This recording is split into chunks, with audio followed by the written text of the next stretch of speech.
It's 6 a.m, it's drizzling, it's cold, and for Graeme Taylor, it's race day.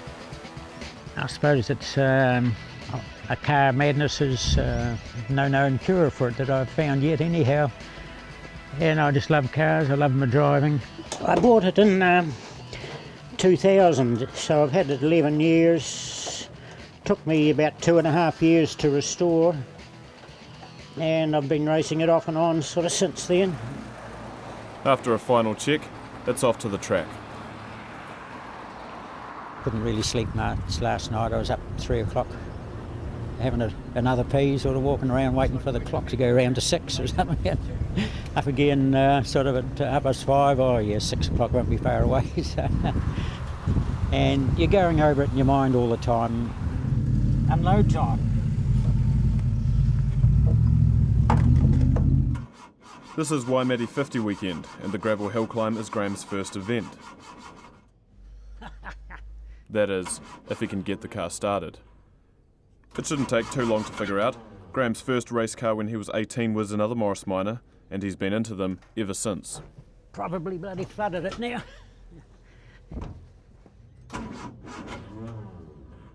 Sure enough, after a few more tries, he's in business.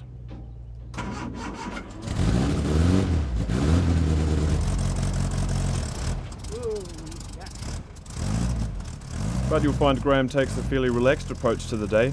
He's not wanting the best time, he doesn't want to be on top of the leaders' lists, and he's not about to break a speed record just yet. No, I'm not too worried about that, as long as I get some shit off my liver and have a bit of fun. Get the cobwebs out of this, and I'm happy at that. No, I don't expect anything now. And he's not one to worry about how much a day out will cost him either. This is my toy, and I'll just take a guess on what I can afford and what I can't afford. Because when you're on a benefit, well, you got to sell something off to sort of fill it with gas or something. So. Even without windscreen wipers, the rain doesn't faze him. It just means finding a dry place to put on his socks. Once that's taken care of, it's time to sort out the car.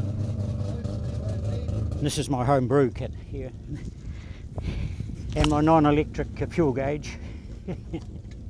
So keep things as simple as you can. It's all about being prepared. To finish first you got to finish.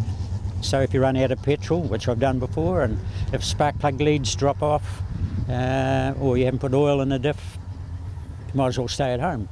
And although Graeme may be one of the older drivers here, he sees it as no reason to slow down. No, the body's good. I think I'm driving all right. I'm not getting in anyone's way. And now I'm trying to retire, or I retired about 8-9 years ago, but I just haven't had time to do it properly. And heading to the start line, it's time for Graeme to get his game face on. You've got to block everything else out. You can't look at people, wave, think about anything else, and you go sort of through a drill that your feet are on the right pedal sort of thing. You're in the low gear. I double check that sort of each time. Your handbrake's right off. Your gauges are all reading good, and your concentration is the big thing, and you get the feel of the car through the steering wheel. But once you get those big seat belts on you and you're tight in that seat, you're part of the car then. And like any sport, if you're going to do it as good as you can.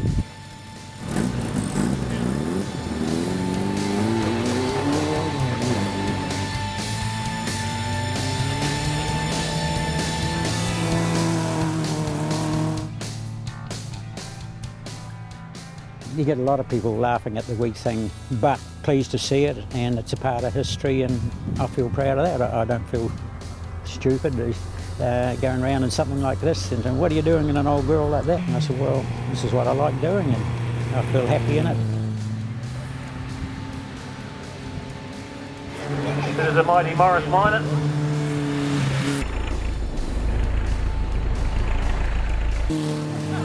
Graeme Taylor. And you can see people laughing as I'm coming up the road, so it must be amusing somebody. So. It's different, that, and it gives people thought, well, why can't I build something like that and have a bit of fun? And there's no reason why they can't. And it's part of me. I've built the thing around me so everything fits. The length of the wheel, where the gear lever is, my braking and my clutch foot and everything's just within easy reach, and my seat belts have got me real tight in that seat, so you're part of the car, and you just feel the thing. You can feel it, feels a live thing under you, and you just drive it accordingly. Graeme says he gets 5 or 6 chances a year to give the car a run, and knows exactly why the thrill is still there after all these years. The people, the smell of the petrol, the adrenaline mainly. I've tried golf, I bought new clubs and everything, threw them away. The 19th was probably the most interesting. We could talk about the shots we didn't do. Bowling, yeah, they reckon, oh, you've got a good eye for bowling. And I said, yeah, but can't get worked up about this. So, no, back to the cars. But a busy day goes quickly, and after 3 runs, Graeme decides it's time to pack up and head home.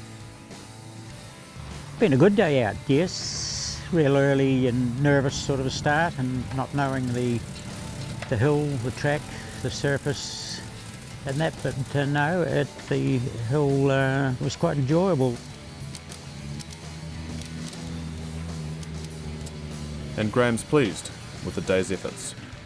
It's in one piece, still running on the trailer, and I'm feeling a lot happier about it. Tired, but contented, you could say. It's human nature to improve, to go faster and just scare more shit out of you or something like that. But yeah, and you've got to test yourself too. That's what life's all about, I think. You've got to try these things, and if you don't have your dreams and thoughts about, you know, how would that work or how would this work, and unless you try it, well, you're not gaining much.